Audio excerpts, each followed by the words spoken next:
Hi guys! Welcome back to my channel. Kung bago lang kayo sa channel ko, ako nga pala si Annalyn Tapa. Welcome kayong lahat. At kung hindi pa kayo nakapag-subscribe, i-click nyo lang subscribe button sa baba at pakiclick nyo na rin ang bell notification para ma-notify kayo sa lahat ng mga videos na i-upload ko. Kung bago lang kayo guys sa aking YouTube channel, nag-upload ako ng mga video tips, video tutorial nang sa ganun ay ma-share ko ang kaalaman ko sa kapwa ko YouTubers, lalong-lalo na sa mga new YouTubers na nagsisimula pa lang gumawa ng kanilang channel.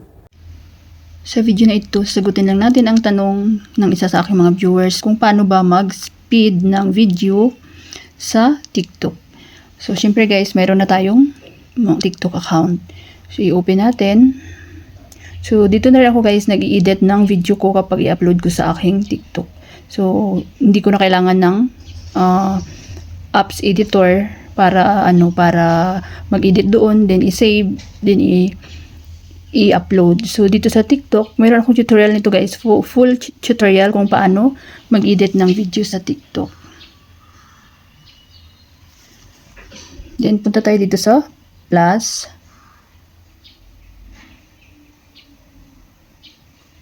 So, ito pinipili ko ito guys, 60 seconds. So, depende sa inyo, 10 or 15. So, depende sa inyo. Then, punta tayo sa ating gallery. So, dapat may naka-ready na kayong video na i-edit nyo, diba? So, click ko lang to. Maghanap ako ng video na i-edit ko, guys. So, alam ba, itong video na i-edit natin, gawin natin slow mo or speed. So, ipakita ko na rin sa inyo kung paano mag-slow mo din. Then, punta tayo dito, guys, sa taas ito. Itong bilog, ito.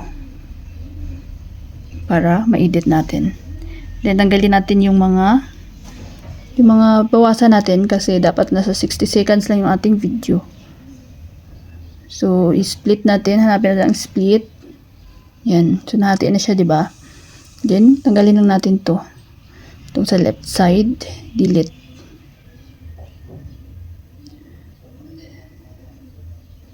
So, kuha lang tayo dito ng video na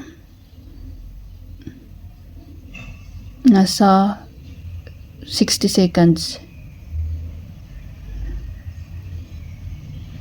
Then, split lang natin guys. Then, dito sa right side, delete. So, ito na lang natira. Then, i-click natin ang itong clip natin.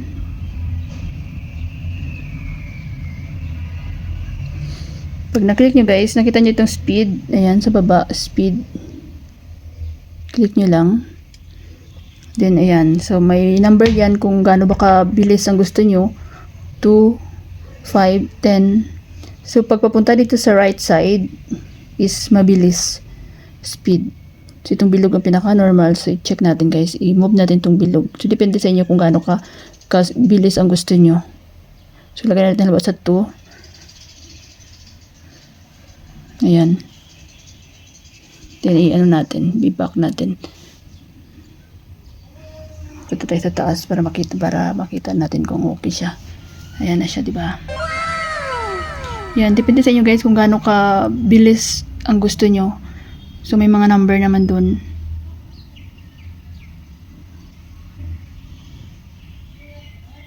Yan. So, ibalik natin. So, kung okay na kayo dyan, kung okay na yung bilis sa inyo, speed, or kung gusto nyo pang mas mabilis pa, yan o. Kaya umikli na masyado yung video, naging 20 seconds na lang siya. So, ibalik natin sa normal guys. Hilain natin itong bilog, punta dito sa 1. Ayan. Then, sa ano naman tayo, slow mo. So, hilain naman natin itong bilog, papunta sa left side. Ayan. Back natin. Ito tayo sa taas. So, ayan. Slow mo na siya.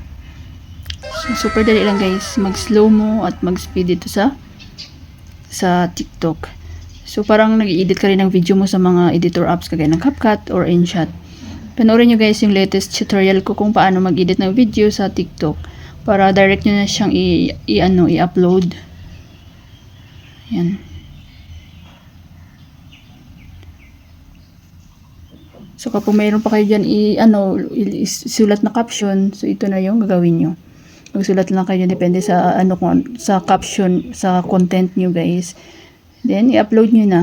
So super dali lang mag speed ng video, pabilisan or pabagalan dito sa TikTok. So punta lang kayo doon, then click nyo lang ang clip, hanapin nyo ang speed. So ayan, kayo na bahala mag-explore guys. Kayo na bahala mag-adjust. So kung gusto nyo mas mabagal, i-full nyo siya. So super super slow mo. See? Ayan.